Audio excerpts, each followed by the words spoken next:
Hello प्यारे विद्यार्थी, मैं ब्रजेन आप सभी का बोर्ड एग्जाम प्लस में स्वागत करता हूं। आज का जो हमारा टॉपिक होने वाला है, एक समान चुंबकीय क्षेत्र में धारावाही चालक पर लगने वाला बल यानी F बराबर IBL साइन थीटा का निगमन करेंगे और इसको बहुत अच्छे से समझेंगे, इसके केस क्या है। और फिर जो अगला निगमन है, दो समांतर धारावाही चालकों के बीच लगने वाला बल, ये बहुत बहुत बहुत इंपॉर्टेंट है बोर्ड के दृष्टिकोण से। इसका डेरिवेशन और अंकित प्रश्न दोनों इंपॉर्टेंट है। इसके अंकित प्रश्न है तो जो 23-24 में आए हैं वो मैं कराने वाला भी हूँ। तो आइए चलते हैं सीधे एक समांतर यानी एक समान चुंबकीय क्षेत्र में धारावाही चालक तार पर लगने वाले बल की गणना करते हैं। आइए, तो मेरे भाई सबसे पहले हम लोग क्या लेते हैं यहाँ पे, किसी धारावाही चालक तार पर बल या एक समान चुंबकीय क्षेत्र में धारावाही चालक तार पर लगने वाला बल। तो सबसे पहले हम ले लेते हैं एक समान चुंबकीय क्षेत्र जो कागज तल के लंबवत अंदर की ओर होता है। जो कागज तल के लंबवत अंदर की ओर या बाहर की ओर भी ले सकते, कोई दिक्कत नहीं। यहाँ पर हमारे पास एक चुंबकीय क्षेत्र है जो कागज तल के लंबवत है। इस तरह से हम दिखा सकते हैं चुंबकीय क्षेत्र को, कागज तल के लंबवत अंदर की ओर। अब हम कह रहे हैं इसमें एक चालक तार है। क्या है? एक चालक तार है। इसमें हमने क्या लिया? एक चालक तार। तो चालक तार लेंगे तो इसकी लंबाई कुछ होगी, यस। इसमें धारा भी प्रवाहित होगी, यस यस। तो हम लोग क्या करते हैं, यहाँ पर एक चालक तार लेते हैं। देख मेरा भाई, यहाँ पर मैंने क्या किया, एक चालक तार लिया यूं, और मैं कह रहा हूँ इसकी लंबाई क्या है, एल है। इसकी लंबाई क्या है? एल लंबाई का चालक तार है। सर एल लंबाई का चालक तार है तो पक्का इसमें धारा प्रवाहित होगी, यस होगी होगी। हम कह रहे हैं धारा ऊपर की दिशा में प्रवाहित हो रही है। हम क्या कह रहे हैं, धारा ऊपर की दिशा में प्रवाहित हो रही है, यानी धारा ये आपकी ऊपर की दिशा में प्रवाहित हो रही है। ठीक है सर, प्रवाहित हो रही है तो चालक का कुछ क्षेत्रफल होता है, और क्षेत्रफल से, प्रत्येक क्षेत्रफल से कितने आवेश प्रवाहित होंगे, कितने समय में प्रवाहित होंगे, वही आपका धारा होता है, यस। तो हम कह सकते हैं यहाँ पे कि डेल्टा क्यू आवेश को डेल्टा टी समय में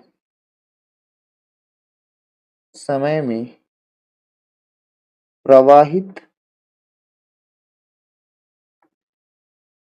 करने पर धारा कितनी होगी, देख लो आप। ये हमें पता है ना धारा कितनी होगी, डेल्टा क्यू बटे डेल्टा टी। डेल्टा क्यू बटे डेल्टा टी। अगर यहाँ से हम डेल्टा क्यू कहें तो हमारा कितना हो जाएगा, आई इंटू डेल्टा टी। क्या ये हो सकता है? यस, सिंपल सी बात है। अगर सर मान लीजिए आप इसमें धारा प्रवाहित कर रहे हैं, ठीक है, धारा आपने बता दिया, आवेश कितना है ये भी बता दिया। जो इलेक्ट्रॉन गति कर रहे हैं वो कुछ वेग से गति करेंगे। तो किसी चालक के अंदर इलेक्ट्रॉन गति कर रहे हैं, हालांकि धारा के विपरीत दिशा में गति कर रहे हैं, लेकिन उनका कुछ वेग होगा। उस कुछ वेग को क्या बोलते हैं मेरे भाई? अपवाह वेग। क्या बोलेंगे? अपवाह वेग। तो चालक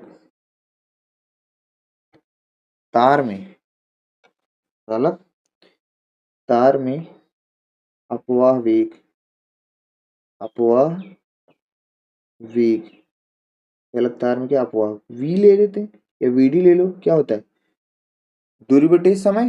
तो दूरी यहाँ पे हम क्या लेंगे, लंबाई है चालक तार की ये, और समय कितना है आपका, डेल्टा टी। ये हो गया चालक तार में अपवाह वेग। अब सर ये भी तो हो सकता है कि हमने पिछली क्लास में बताया था, कि आपने बताया था कि जब डेल्टा क्यू आवेश या कोई क्यू आवेश वी वेग से चुंबकीय क्षेत्र में गति करता है तो उस पे लगने वाला बल F बराबर Q V B sine theta बताया था। हाँ हाँ, तो उससे हम आगे बढ़ते हैं कि डेल्टा क्यू आवेश को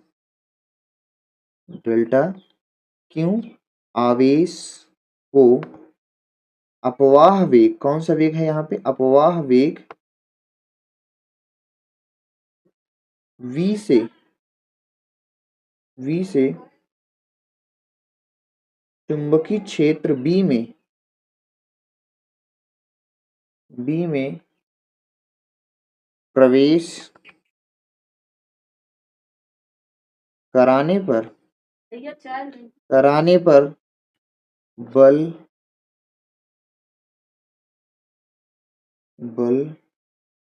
F बराबर क्या होता है? पीछे बता रखा है F बराबर क्यों V क्रॉस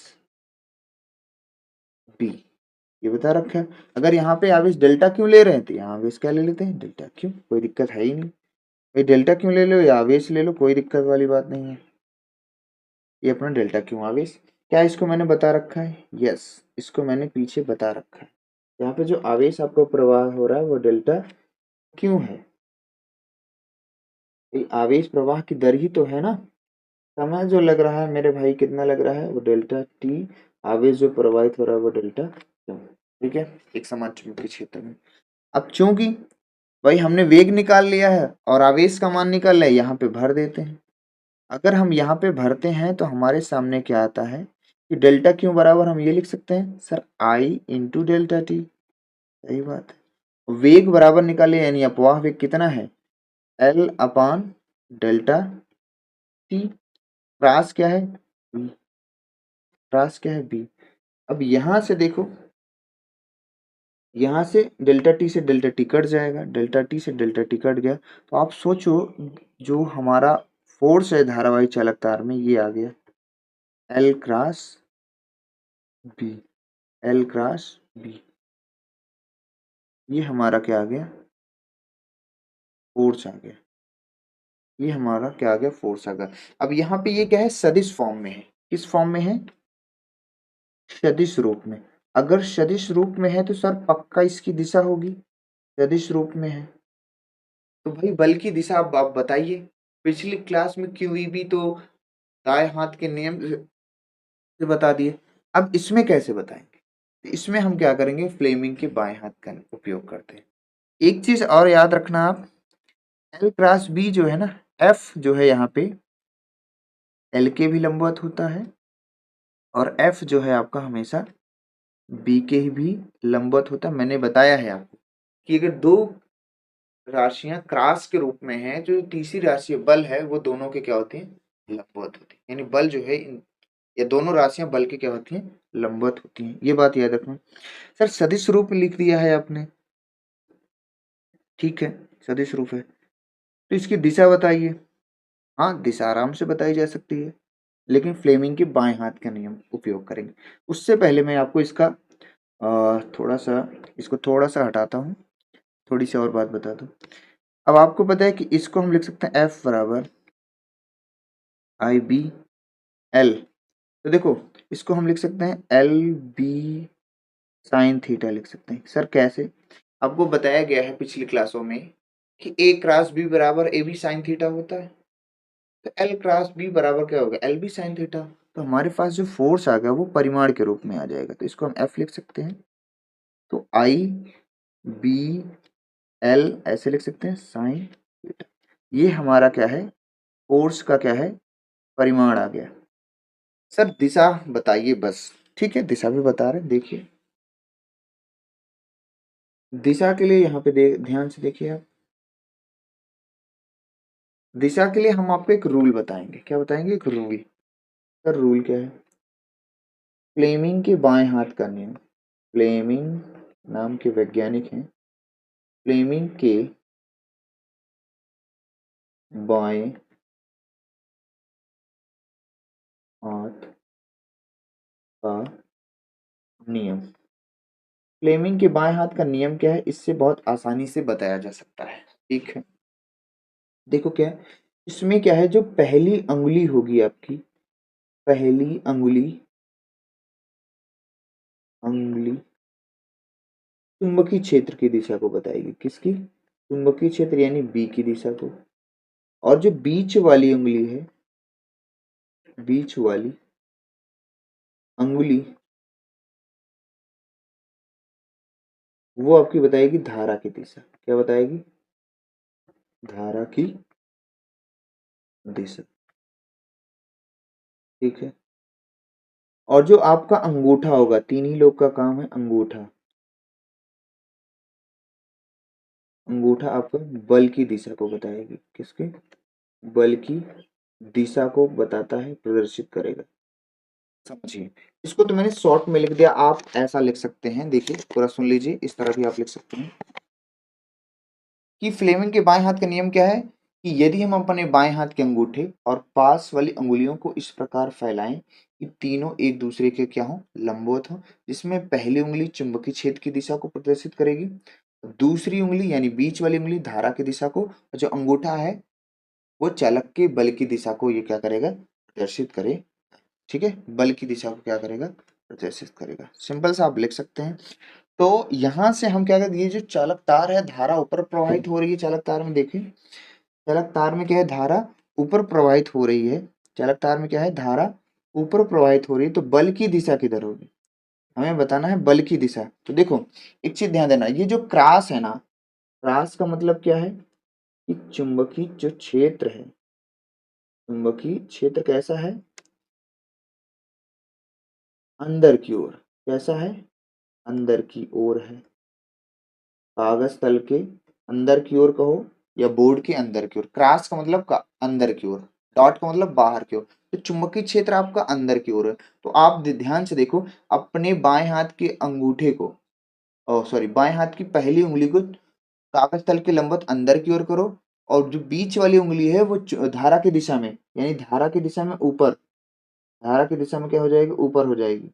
तो जो बल है, जो बल है वो जो जो अंगूठा है वो क्या होगा, बल की दिशा को क्या कर देगा, बल की दिशा को क्या कर देगा, प्रदर्शित करेगा। यानी जो बल की दिशा है वो इस तरफ होगी, जो बल की दिशा है वो क्या होगी, इस तरफ। जो बल की दिशा होगी वो क्या होगी, ठीक है, जो बल की दिशा होगी वो तुम्हारी क्या होगी, इस तरफ। अब आप आसानी से मेरे भाई कुछ नहीं करना है, पहली उंगली को कागज तल के लंबवत अंदर की ओर कर दो, और जो बीच वाली उंगली है वो धारा की दिशा में, तो जो अंगूठा है वो बाहर की ओर बल की दिशा को प्रदर्शित कर देगा आसानी से, कोई दिक्कत वाली बात नहीं है। इसको हम यहाँ से दिशा बता सकते हैं। अब यहाँ पर एक चीज और है, कुछ खास बातें ये हैं कि जो यहाँ पे हमने लिखा है F बराबर I cross L cross B, इसका मतलब ये है, ये जो L क्रॉस B है ना, L क्रॉस B है, इसका मतलब ये है कि जो L है वो बल के भी लंबवत होता है, और जो B है वो भी क्या हो, बल के लंबवत होता है। दोनों क्या होते हैं, बल के लंबवत होते हैं। यानी दो सदिशों का सदिश गुणनफल, आने वाला जो बल है तीसरे भौतिक राशि की क्या होता है, लंबवत होते हैं, परपेंडिकुलर। ठीक है, तो आइए हम इसके कुछ केस के बारे में अध्ययन करते हैं आगे। केस ये है मेरे भाई, इसका केस ये है, केस फर्स्ट, फर्स्ट केस ये है, क्या है, फर्स्ट केस ये है, यदि जो, यदि क्या हो, L और B क्या हो, पैरेलल हो, समांतर हो, तो थीटा आपका कितना हो जाएगा मेरे भाई, 0। यहाँ पे जो लगने वाला बल क्या होगा, 0 होगा। क्यों, क्योंकि IBL साइन थीटा होता है, IBL साइन थीटा होता है, लेकिन साइन 0 है, और साइन 0 का मान क्या हो जाता है, 0। तो ये निकल के आया। केस नंबर 2 ये हो सकता है आपका कि जो आपका A और B है, यानी L और B, यदि L व B एक दूसरे के कैसे हो, एक दूसरे के विपरीत हो, विपरीत हो। विपरीत होने का मतलब इस तरह से है कि अगर चुंबकीय क्षेत्र आपका इस दिशा में है, तो जो लंबाई है उसके चालक की इस दिशा में है, तो इनके बीच का जो कोण होगा 180 होगा। ये आपकी लंबाई ले रहा है। तो यहाँ से अगेन आपका फोर्स क्या हो जाएगा, 0 हो जाएगा। क्यों? क्योंकि आइडियल साइन थीटा पे आप रखेंगे या साइन 90 का मान 0। ठीक है। केस नंबर थर्ड आपका ये हो सकता है कि यदि L परपेंडिकुलर टू B, यदि L और B क्या है, एक दूसरे के लंबवत हो, तो भाई लंबवत होने का क्या मतलब है, थीटा कितना हो जाएगा, 90 अंश। यानी ऐसा कर सकते हो, L हमारा इस दिशा में है, B हमारा क्या है, इस दिशा में, दोनों के बीच कितना है, 90 अंश है। तो सब 90 होगा तो ये मैक्सिमम निकलेगा। कितना निकलेगा, मैक्सिमम। क्यों निकलेगा? क्योंकि साइन 90 का मान क्या होता है, मैक्सिमम 1 होता है। तो यहाँ फोर्स भी अपनी क्या होगी, मैक्सिमम होगी। एफ मैक्स बराबर हम लिख सकते हैं IBL। एफ मैक्स बराबर क्या लिख सकते हैं, IBL। ये अपनी 3 केस हैं। बहुत ही आसान तरीके से मैंने कोशिश किया आपको बताया। फ्लेमिंग के बाएं हाथ के नियम से आप इसका निकाल सकते हैं, बल की दिशा। ठीक है। अगर थीटा कोण पर हो, एल और बी थीटा कोण पर हो, तो उसके लिए formula L IBL sine theta होता ही है। तो इसमें कोई दिक्कत वाली बात है नहीं। ये तो हमने क्या किया, एक सीधे तार के लिए क्या निकाला है, चुंबकीय क्षेत्र, ओ सॉरी, बल निकाल दिया है। ठीक है। तार हमारा कहीं अगर टेढ़ा मेढ़ा हो, इस तरह से, इस तरह से अगर तार हमारा क्या होगा, टेढ़ा मेढ़ा होगा, तो हम क्या करेंगे, जो इसके मिलाने वाली रेखा है ना, तो मिलाने वाली रेखा, इसमें प्रवाहित धारा आपकी आई है, और प्रारंभिक बिंदु और अंतिम बिंदु को जो मिलाने वाली रेखा है, उसी को हम लोग क्या बोलेंगे, लंबाई बोलेंगे। उसी को हम लोग क्या बोलेंगे, लंबाई बोलेंगे। क्योंकि टेढ़े मेढ़े रास्ते पर हर बिंदु पर लंबाई अलग अलग रहेगी, तो हम प्रारंभिक बिंदु और अंतिम बिंदु को मिलाने वाली रेखा को लंबाई बोलेंगे। ठीक है। चलिए, इस तरह से अगर आपको मिलता है तो अब हम बढ़ते हैं आगे।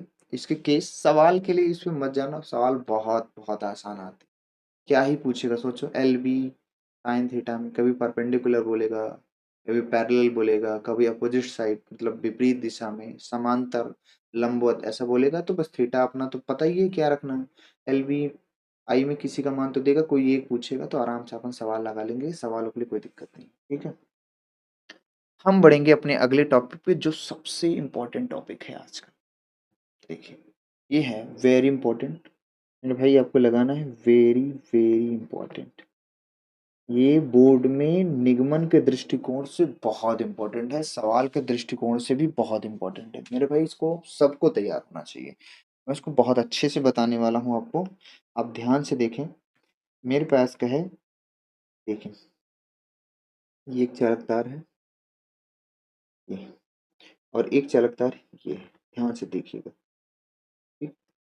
और इसमें जो प्रवाहित धारा है वो I1 कह दे रहे हैं, और इसमें जो प्रवाहित धारा है वो I2 कह दे रहे हैं। ठीक है। ये दोनों एक दूसरे से स्मॉल दूरी r पर रखे हुए हैं। दो समांतर तार हैं, पहले में I1 धारा प्रवाहित हो रही है ऊपर की दिशा में, दूसरे में भी I2 धारा प्रवाहित हो रही है ऊपर की दिशा में। ठीक है। अब आपको एक चीज पता है कि जैसे ही चालक तार, पहले चालक, ये चालक तार एक है, ये अपना चालक क्या है, फर्स्ट है, और ये अपना चालक क्या है, सेकंड। तो आप पहले चालक तार में ध्यान से देखिए, जैसे ही चालक तार में हम धारा को प्रवाहित करेंगे, पहले वाले चालक तार में, तो इसके चारों ओर चुंबकीय क्षेत्र उत्पन्न होगा। वो चुंबकीय क्षेत्र हमें आर दूरी पर निकालना होता है।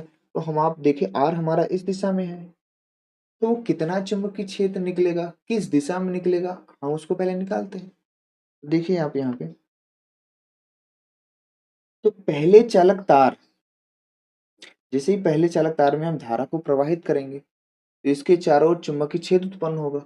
वो चुंबकीय क्षेत्र किस दिशा में उत्पन्न होगा, सबसे पहले इंपॉर्टेंट बात ये है। तो देखिए, हम राइट हैंड थंब रूल से, दाएं हाथ के नियम से, हम चुंबकीय क्षेत्र की दिशा को किसी चालक में आराम से बता सकते हैं। बल की दिशा बताना है तो बाएं हाथ के नियम का प्रयोग करेंगे, दाएं हाथ के लिए क्या है, चुंबकीय क्षेत्र का नियम बहुत इंपॉर्टेंट है। तो यहाँ पर देखिए, अब आप दाएं हाथ के अंगूठे का नियम क्या है, कि दाएं जो पहला चालक तार है उसमें जो है धारा की दिशा में क्या करें आप, अंगूठा और जो अंगुलियां हैं जो अंगुलियां हैं वो अंदर की ओर, जो अंगुलियां हैं अंदर की ओर क्या होंगी, प्रवेश करेंगी, तो वही आपकी क्या होती है, चुंबकीय क्षेत्र की दिशा होती है। तो यहाँ से हम कह सकते हैं कि पहले चालक तार में जब धारा प्रवाहित करेंगे, दूसरे कलम से देखते हैं, यहाँ पर जो चुंबकीय क्षेत्र होगा वो क्रॉस दिशा में आएगा। वो कैसा आएगा, क्रॉस दिशा में। पहले चालक तार में धारा प्रवाहित करने पर दूसरे चालक तार I2 के पास जो चुंबकीय क्षेत्र वो होगा वो कागज तल के लंबवत अंदर। वो चुंबकीय क्षेत्र होगा कितना सर, B1 बराबर म्यू नॉट। एक चीज और बता दूं आपको, ये जो तार है हमारा अनंत लंबाई का है। ये जो तार है हमारा क्या है, अनंत लंबाई का है। ठीक है, अनंत लंबाई का मैंने चालक तार ले लिया है। ठीक है, कोई दिक्कत नहीं। तो अनंत लंबाई के चालक तार का चुंबकीय क्षेत्र क्या होता है, B1 म्यू नॉट अपान क्या होगा, I1 बाई आर होगा। क्यों ये लिखा, क्योंकि पहले चालक तार में धारा प्रवाहित करने पर दूसरे के आसपास जो चुंबकीय क्षेत्र उत्पन्न हो रहा है वो B1 होगा, क्योंकि पहले के कारण उत्पन्न हो रहा है किसके पास, दूसरे के पास। तो I1 और B1 होगा। ठीक है, सेम इसी प्रकार से अगर दूसरे चालक तार में अगर आप धारा प्रवाहित करते हैं तो इसके चारों ओर चुंबकीय क्षेत्र जो उत्पन्न होगा इस चालक तार के पास यहाँ पे क्रॉस दिशा में। अब आप राइट हैंड थंब रूल लगा सकते हैं मेरे भाई, राइट हैंड आप थंब रूल लगाएंगे तो देखो धारा की दिशा में क्या करेंगे, अंगूठे को करो और जो अंगुलियां मुड़ेंगी वही चुंबकीय क्षेत्र की दिशा कागज तल के लंबवत बाहर की ओर होगी। यहाँ पे जो अपना B2 आएगा वो होगा म्यू नॉट अपान 2 पाई और into I2 upon R, are तो दोनों में सेम है ये। ठीक है, इतनी बात में किसी को दिक्कत नहीं। अब इतनी बात को हम लिख देते हैं, फिर हम चालक तार में बल की दिशा को प्रदर्शित। पहली चीज हम यहाँ लिख सकते हैं, माना दो समांतर तार,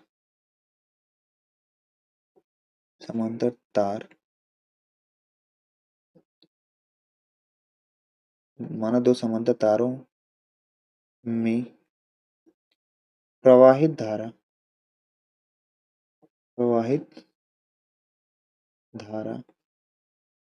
I1 व I2 है, जिनके बीच की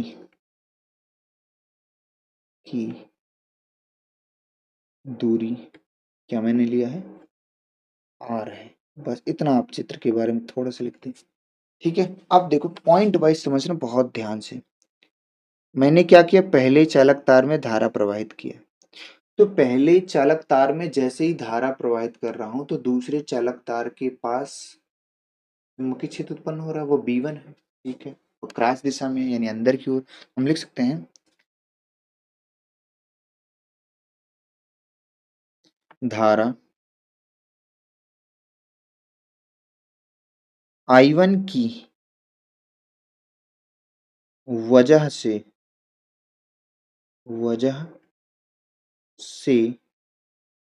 I2 के आसपास चुंबकीय क्षेत्र, भाई ये तो हम कह रहे हैं ना, I1 में धारा प्रवाहित की, I2 के पास कितना चुंबकीय क्षेत्र उत्पन्न हुआ हमने वहां लिखा है। देखो ये B1 बराबर क्या लिखा है, mu naught upon 2 pi into I1 upon R. अगर आप दिशा बताएं तो इसकी दिशा किधर है, क्रॉस की। ठीक इसी प्रकार I2 की वजह से की वजह से I1 के आसपास आसपास चुंबकीय क्षेत्र कितना उत्पन्न हो रहा है आपको दिख रहा होगा चित्र में। तो ये हो जाएगा अपना B2 बराबर क्या है, mu naught upon 2 pi into I1 by R. इसकी दिशा क्या है, डॉट। ये दोनों चालक तारों पर हमें क्या पता चल गया, चुंबकीय क्षेत्र और किस में तार पर किस दिशा में चुंबकीय क्षेत्र होगा वो हम राइट हैंड थंब रूल से आपको बता दिए। ठीक है, आसान। अब हम क्या है, मैं निकालना चाहता हूं कि भाई ये अनंत लंबाई का चालक तार है, हमें तो सर इसके बीच निकालना है बल। बल निकालने के लिए हम क्या करेंगे भाई, अनंत लंबाई का चालक तार है तो पहले छोटी सी लंबाई ले लेते हैं। छोटी सी लंबाई चाहे इसमें ले लो चाहे इसमें, तो छोटी सी लंबाई हम इसमें ले लेते हैं। ये मैंने छोटी सी एक लंबाई ले ली, यल लंबाई का चालक तार है, मैंने छोटी सी लंबाई ले ली, इसकी लंबाई मैंने कहा कितना है, डी एल है। अब आप बल की दिशा बताना चाहते हैं, तो बल किधर लगेगा, धारा प्रवाहित हो रही है ऊपर की दिशा में, तो बल किस दिशा में लगेगा, तो इसके लिए हमें क्या लगाना है, फ्लेमिंग के बाएं हाथ का नियम। क्या लगाना है, फ्लेमिंग के बाएं हाथ का नियम। तो फ्लेमिंग के बाएं हाथ का नियम अभी अभी मैंने बताया पिछली क्लास में, पीछे अभी, कि जो पहली उंगली है वो चुंबकीय क्षेत्र की दिशा में रखो, तो चुंबकीय क्षेत्र की दिशा में रखो, और दूसरी उंगली यानी बीच वाली उंगली धारा की दिशा में रखो। ठीक है, तो धारा की दिशा में रखेंगे, और जो अंगूठा है वही आपका बल की दिशा को बताएगा। तो यहाँ पर पहले चालक तार में जो चुंबकीय क्षेत्र है वो कागज तल के लंबवत बाहर है, तो पहली उंगली को कागज तल के लंबवत बाहर की ओर करो, और धारा की दिशा में बीच वाली उंगली को करोगे, तो ये जो अंगूठा है ना खुद बता देगा कि मेरे भाई जो मेरी बल की जो दिशा है वो इस दिशा, बल की जो दिशा है वो इस दिशा में होगी। बल भी हमारा छोटा सा लगेगा, बल भी हमारा छोटा सा लगेगा एफ। ठीक है, सेम इसी प्रकार से अगर इसमें लेते हो अल्पांश लंबाई, दोनों में से किसी एक तार में निकालो, दोनों में सेम आएगा। अगर मैं इसमें लूं अल्पांश लंबाई, तो आप किसी दोनों के कारण भी निकाल सकते, एक के दोनों के कारण सेम निकलेगा, ये अल्पांश लंबाई है। तो इस पर देखो धारा की दिशा में अंगूठा करोगे, जो उंगली है कागज तल के अंदर लंबवत करेंगे, तो जो बल की दिशा होगी वो इस दिशा में, जो बल की दिशा होगी वो क्या होगी, डीएफ आपका इस दिशा में होगा। अब यहाँ पे एक चीज हमें ये मिला कि मेरे भाई कि दोनों चालक तार में अगर धारा एक ही दिशा में प्रवाहित हो रही है, ऊपर की दिशा में प्रवाहित हो रही हो या नीचे की दिशा में प्रवाहित हो रही है, तो दोनों के बीच जो लगने वाला बल होगा वो आकर्षण बल। अगर धारा चालक तार में विपरीत दिशा में बह रही है, तो वो जो लगने वाला बल होगा क्या होगा, प्रतिकर्षण होगा। ठीक है, ध्यान देना इस चीज को, देखो दोनों में आकर्षण हो रहा है, समान दिशा में धारा प्रवाहित हो रही है, तो किसी एक चालक तार के कारण हम निकाल सकते हैं। तो हम कह सकते हैं यहाँ पर चालक चालक एक पर यानी फर्स्ट पर अल्पांश लंबाई, अल्पांश लंबाई, अल्पांश लंबाई हमारी क्या है, डीएल है, डीएल के कारण बल, बल भी हमारा क्या निकलेगा, छोटा से, यहाँ डीएफ लिख सकते हैं। डीएफ बराबर क्या होता है, आईबीएल साइन थीटा होता है, लेकिन चालक एक पर जो आई होगा वो आई वन होगी। एल तो आपका डीएल है, तो चालक एक पर जो उत्पन्न चुंबकीय क्षेत्र कितना है मेरे भाई, देखो आप चालक एक पर चुंबकीय क्षेत्र कितना है, बी टू है, और साइन कितना हो जाएगा अपना 90 अंश हो जाएगा, क्योंकि सभी यहाँ बल भी, धारा भी, और चुंबकीय क्षेत्र और लंबाई भी सब क्या है, एक दूसरे के क्या है, लंबवत है। बल आपका क्या हो जाएगा, लंबवत, यानी एल और बी एक दूसरे के लंबवत है, थीटा 90 हो गया। ठीक, यहां से हम एल को नीचे लाएंगे, ये डीएल हो जाएगा, और यहां से आई वन,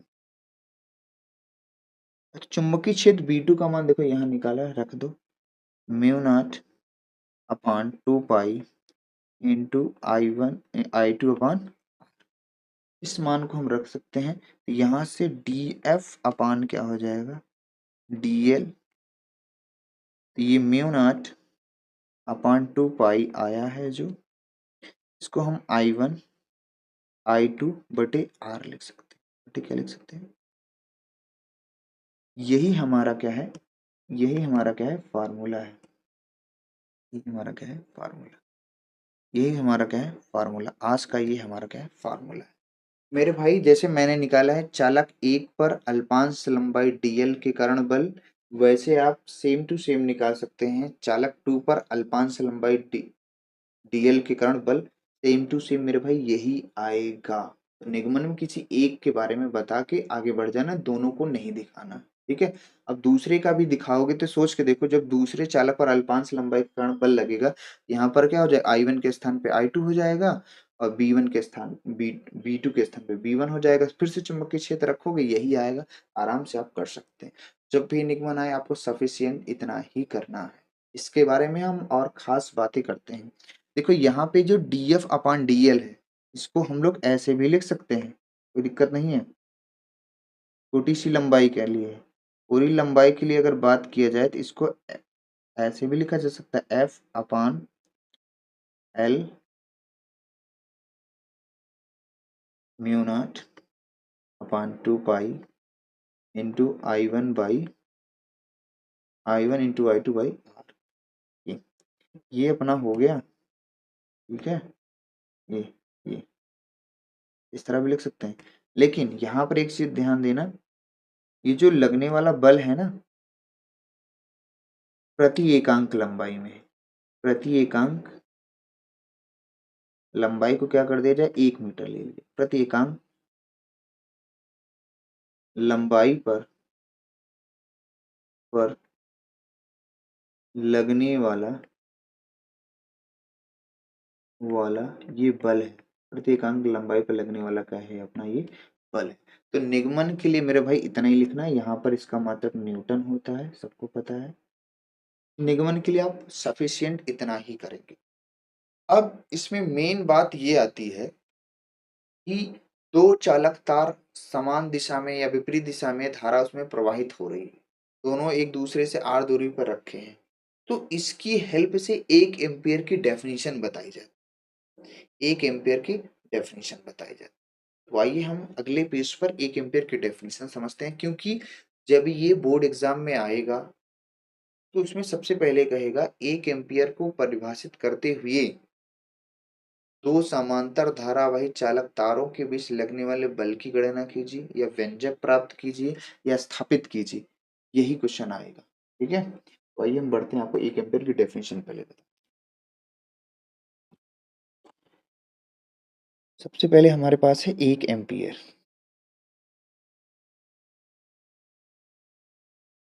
1 एम्पियर की डेफिनेशन कैसे बनेगी वो हम दिखाएंगे। अच्छा, 11 में जब आपने मूल राशियां पढ़ा है, मूल राशियों में 7 मूल राशियां होती हैं, उसमें विद्युत धारा भी होती है।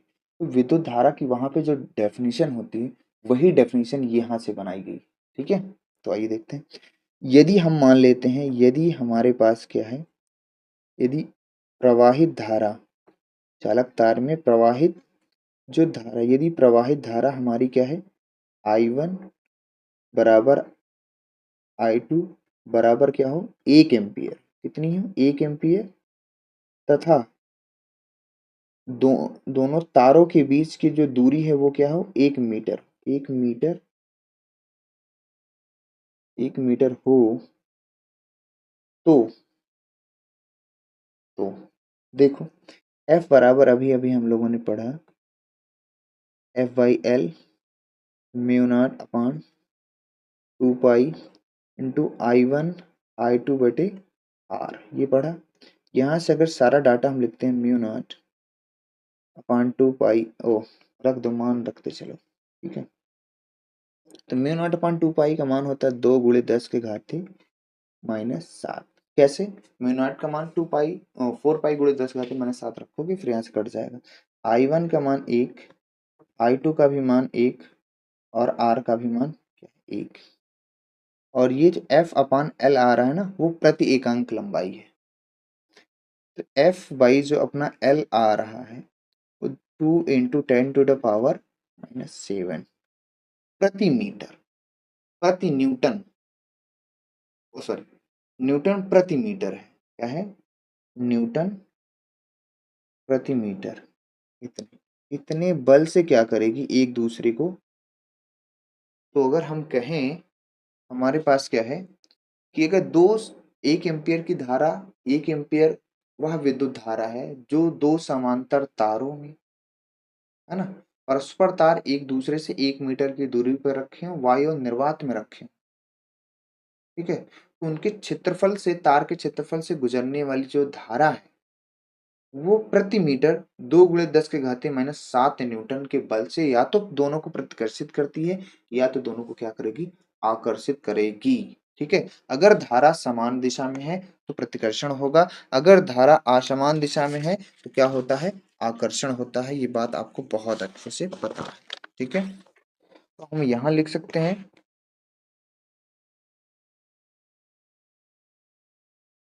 डेफिनेशन यहाँ लिख सकते हैं, यहाँ मैं लिख दे रहा हूँ, 1 एम्पियर वह विद्युत धारा है, 1 एम्पियर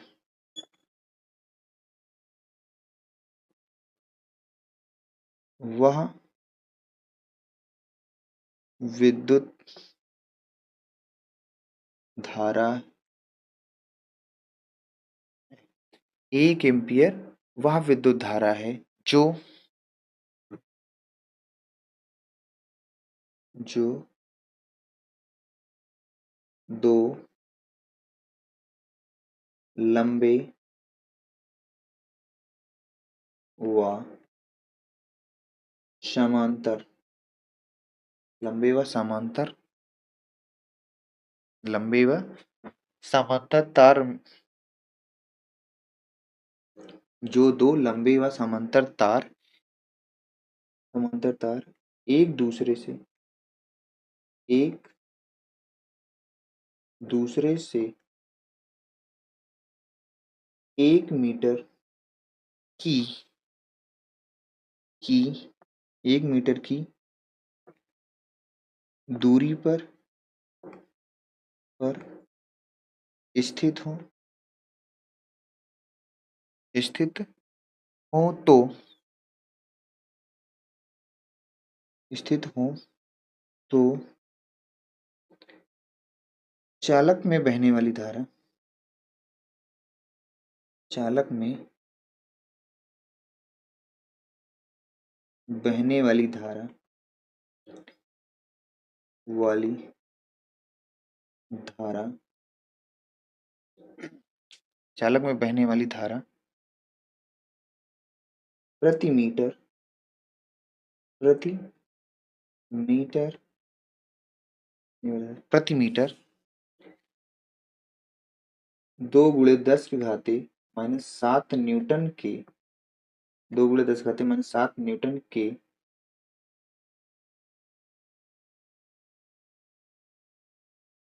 2 × 10⁻⁷ न्यूटन के आकर्षण बल, आकर्षण या प्रतिकर्षण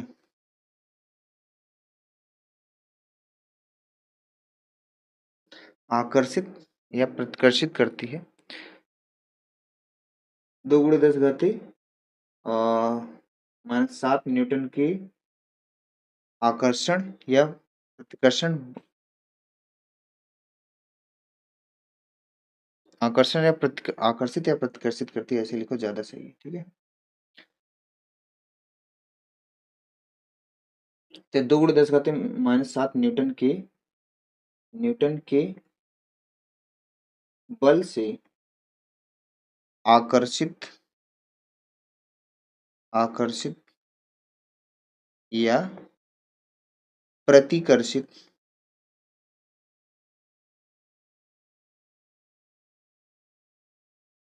करती है,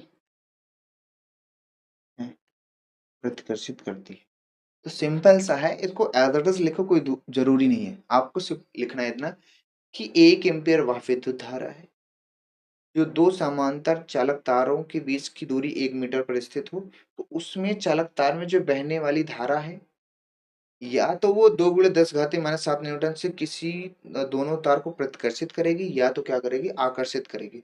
आकर्षित कब करेगी, जब दोनों तार में धारा एक ही दिशा में होगी। मैं यहाँ पे इसको समझा दे रहा हूँ, जैसे ये चालक तार है, और ये चालक तार है, इसमें धारा अगर दोनों दिशा में बह रही है तो जो लगने वाला बल अभी अभी हमने देखा इस तरफ है, तो यहाँ पर क्या हो रहा है, जो दोनों बल है ना वहां पे क्या हो रहा है, आकर्षण हो रहा है। क्या हो रहा है, आकर्षण। क्या हो रहा है, आकर्षण हो रहा है। तो अगर ये पहला केस था, ठीक है, अगर तार में धारा इधर जा रही है और एक तार में धारा क्या हो रही है, एक तार में धारा अपनी क्या हो रही है, इधर जा रही है, तो यहाँ पर क्या होगा, दोनों बल क्या हो करेंगे, एक दूसरे को प्रतिकर्षित करेंगे। क्या करेंगे, एक दूसरे को प्रतिकर्षित, तो यहाँ पे होगा प्रतिकर्षण। प्रतिकर्षण। बस आपको इतनी सी बात याद रखना है, कितनी सी, इतनी सी बात आपको याद रखना है, छोटी सी, कि अगर चालक तार में धारा का जो प्रवाह है, धारा का प्रवाह सेम दिशा में है, धारा का प्रवाह क्या है, अगर सेम दिशा में है, धारा का प्रवाह क्या है, सेम दिशा में है, तो आकर्षण होगा, विपरीत दिशा में है तो प्रतिकर्षण, तो इसके कारण यहाँ हो जाएगा और इसके कारण चुंबकीय क्षेत्र यहाँ, बल इधर हो जाएगा। हमें बल बताना है, चुंबकीय क्षेत्र आपका प्रवाहित किस दिशा में कर रहे हो उसके अकॉर्डिंग आपका पता चल जाएगा, ठीक है। अगर आपको पता है एक चीज कि अगर चुंबकीय क्षेत्र क्या हो, क्रॉस दिशा में होगा, वो धारा के ऊपर डिपेंड करता है कि नहीं, ठीक है। तो आई होप यू क्लियर। अगर यहाँ पे चुंबकीय क्षेत्र आपका क्रॉस है, क्या है, ठीक, चुंबकीय क्षेत्र यहाँ पे क्रॉस है, यहाँ पे आपका क्या होगा, डॉट होगा, तब ऐसा होगा। और यहाँ पे अभी अभी इसको तो मैंने अभी बताया कि भैया यहाँ पे जो है कितना था, डॉट था, यहाँ पे क्या है, क्रॉस। तब ये स्थिति में ऐसा होगा कि चुंबकीय क्षेत्र पहले चालक तार में कैसा है, डॉट है, दूसरे में क्रॉस है, तो आकर्षण होगा, दोनों बल एक दूसरे को आकर्षित कर रहे हैं। फिर पहले में क्रॉस है, दूसरे में डॉट है, दूसरी दिशा में जा रहा है, तो प्रतिकर्षण होगा। I hope you clear. तो आपको बस इतनी सी छोटी सी बात याद रखना है, समान दिशा में धारा है तो आकर्षण होगा, चाहे वो ऊपर जा रही हो चाहे नीचे। असमान दिशा में है तो क्या होगा, दोनों के बीच, बलों के बीच क्या होगा, प्रतिकर्षण होगा। वही कह रहा है कि इतने बल से आकर्षित करेगी या तो प्रतिकर्षित करेगी, वो आपकी क्या कहलाएगी, 1 एम्पीयर की धारा। अब हम इसके आगे 2 सवाल लेते हैं, बहुत अच्छे से समझते हैं, इंपॉर्टेंट सवाल भी है। तो आइए देखते हैं, सवाल है हमारे पास, देखिए, 2 सीधे लंबे तार 5 एम्पीयर की धारा प्रवाहित कर रही है, एक दूसरे के से 2.5 सेंटीमीटर की दूरी पर स्थित है। तारों के बीच की दूरी 10 सेंटीमीटर है।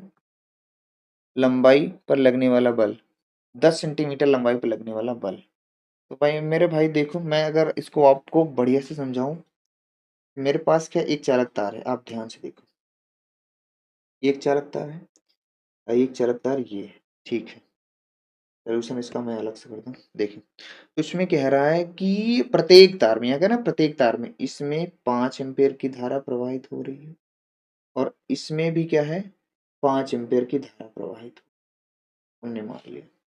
अभी अभी बताया कि इनके बीच लगने वाले बल, इनके एक दूसरे के समांतर दूरी पर, ये दोनों तार कितनी दूरी पर हैं, 2.5 सेंटीमीटर है, मीटर में बदल लेंगे, इतनी दूरी पर स्थित है।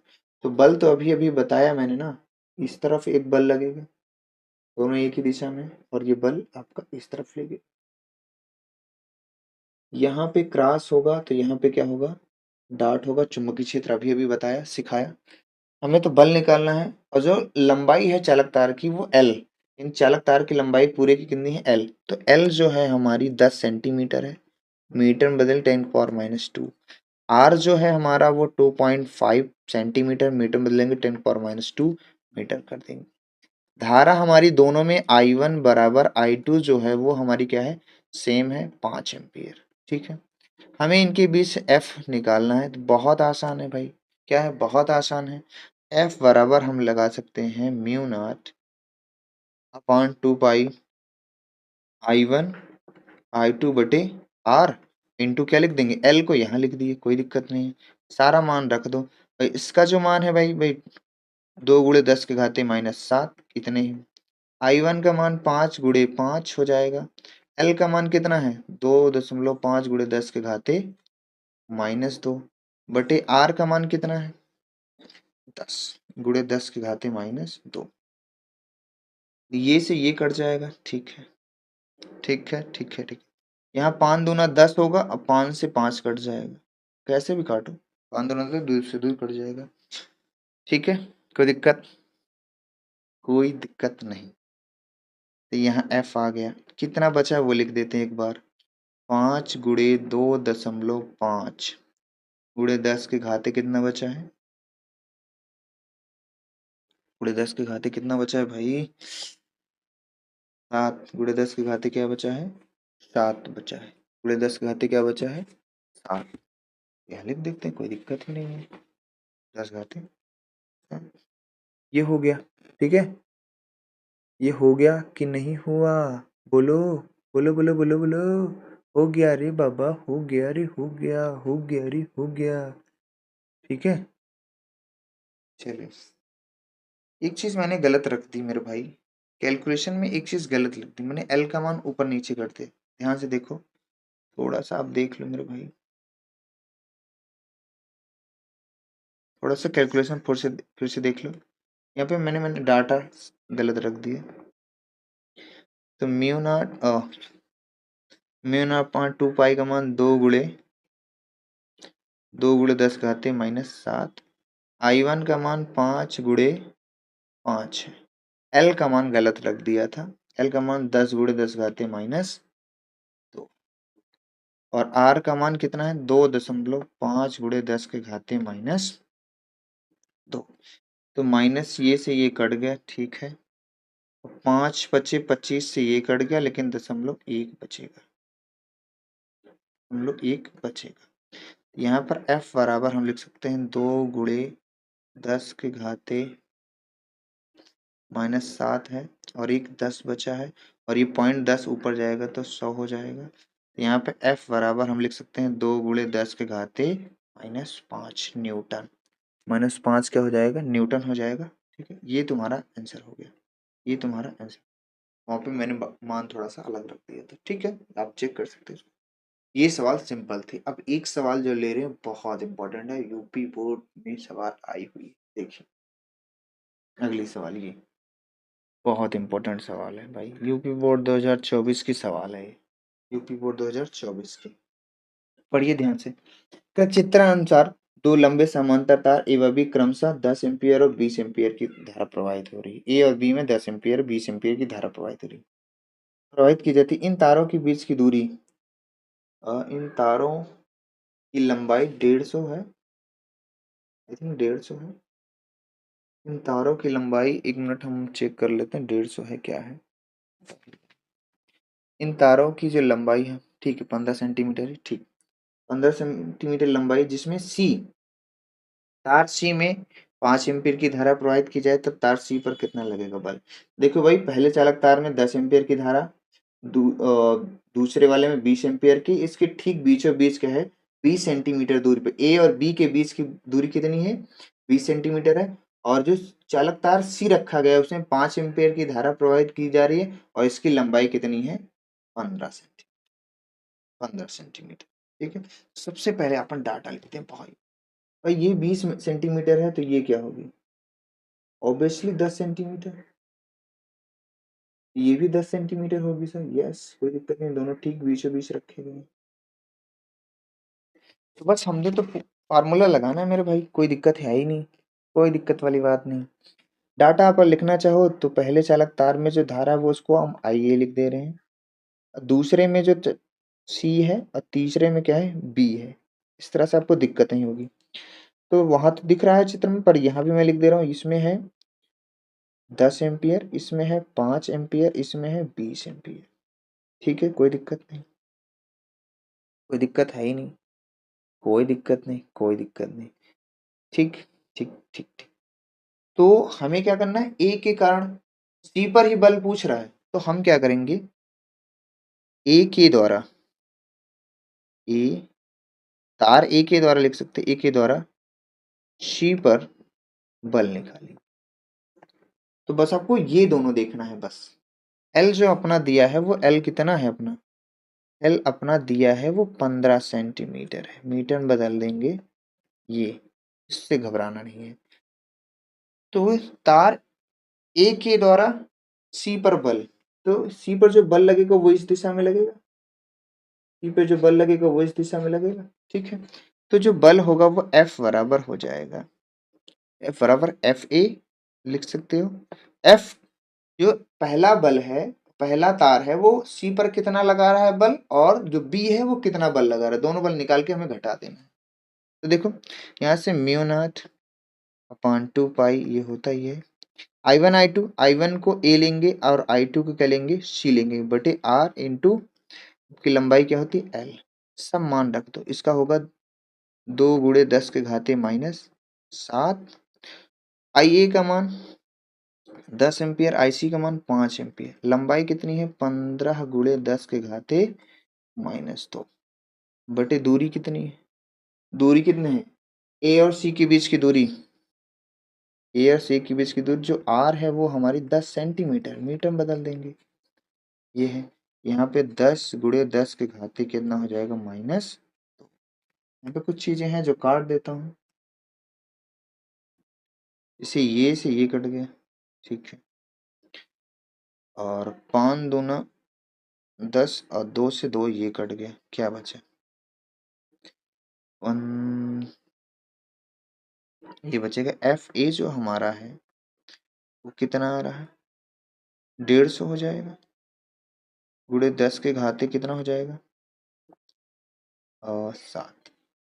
तो एफ ए कह सकते हैं 15 × 10 के घाते क्या लिख सकते हैं -6 न्यूटन।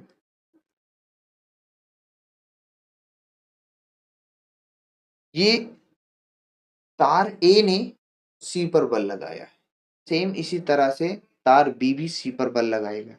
आइए देखते हैं, साइड में ही देख लेते हैं, यहीं पे कंप्लीट करेंगे, ज्यादा सही रहेगा।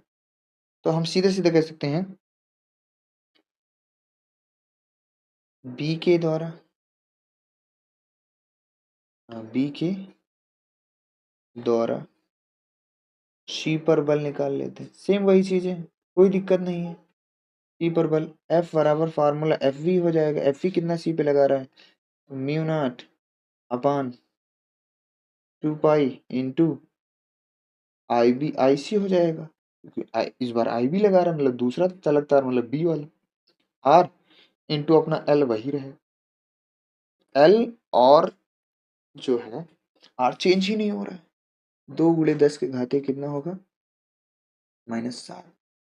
आई बी का मान 20 एम्पियर है, आई सी का मान 5 एम्पियर है, एल का मान वही अपना क्या 15 सेंटीमीटर, 15 × 10 के घाते -2। आर का मान वही फिक्स है कितना 10 × 10 के घाते -2। ठीक है, कोई दिक्कत नहीं, बहुत आसान सवाल है मेरे भाई। कुछ काटने पीटने वाले हैं, काट देते हैं कलर चेंज करके अपन, ये से ये कट गया, ठीक है। तो फिर 5 दूना 10, 2 से 2 फिर कट गया, बचा क्या 15 दूना 30 यानी 300, और जो कलम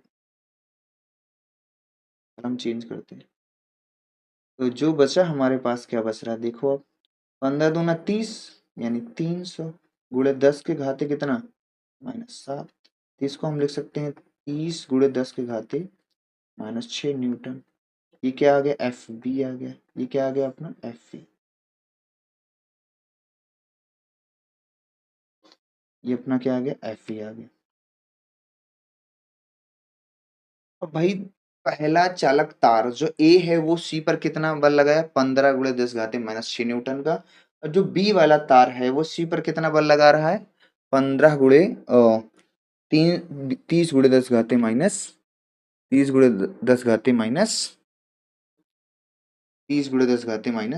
न्यूटन का। तो हम सी पर कुल बल निकाल सकते हैं, तार सी पर कुल बल कितना होगा, किसके सापेक्ष लिया जाए बी के सापेक्ष ले लेते हैं क्योंकि बड़ा है, तो अपन लिख सकते हैं एफ बराबर जो होगा एफ सी बराबर होगा F B minus F A लिख सकते हैं। इसका मान रखेंगे 30 × 10 के घाते माइनस कितना होगा 6, इसका मान है 15 × 10 के घाते -2। 6। यहाँ से घटाएंगे तो कितना आएगा 15, ये पावर से में 15 गुणे 10 के घाते माइनस 6, या इसको हम लिख सकते हैं 1.5 गुणे 10 के घाते माइनस 5 न्यूटन। इतना बल लगेगा एफसी पर, इतना बल क्या करेगा एफसी पे लगेगा। मेरे भी भाई क्या इसमें कोई कठिनाई थी? क्या इसमें कोई कठिनाई थी? बहुत आसान है, बहुत आसान है। इस तरह के सवालों को आप कर लेंगे तो मैं सबसे पहले मेरे भाई कॉन्सेप्ट क्लियर रहेगा, सवाल आपको बहुत अच्छे से। अगर सवाल लगाने के दौरान कहीं भी आपको कोई डाउट होता है तो आप कमेंट करें, कमेंट करके बताएं, मैं अगली वीडियो में इसका सलूशन जरूर बताऊंगी कि कहाँ से आपको क्या नहीं समझ में आ रहा है। लेकिन हाँ, जो चीज़ें पीछे की चीज़ें हैं सारे लेक्चर्स आप पढ़ के आए तो आपको उम्मीद करता हूँ कि कहीं जो है ऐसा नहीं होगा कि आपको समझ में नहीं आ रहा, क्योंकि आप सारे लेक्चर पढ़ के आओ। और भाई चैनल पे नए हो तो चैनल को सब्सक्राइब कीजिए, बेल आइकन को हिट करें ताकि जो वीडियोस है नोटिफिकेशन आपको पहले मिल पाए। ठीक है, और अच्छी चीज़ें हैं आपको पहले मिले, वो सब लोग चाहते हैं अच्छी चीज़ें हमें पहले मिले। तो आई होप सारी चीज़ें क्लियर है। आज के लिए मैं बस इस टॉपिक में इतना ही करता हूँ। तो आज के लिए बस इतना ही, बाकी नेक्स्ट वीडियो में मिलेंगे, तब तक के लिए बाय बाय, टेक केयर।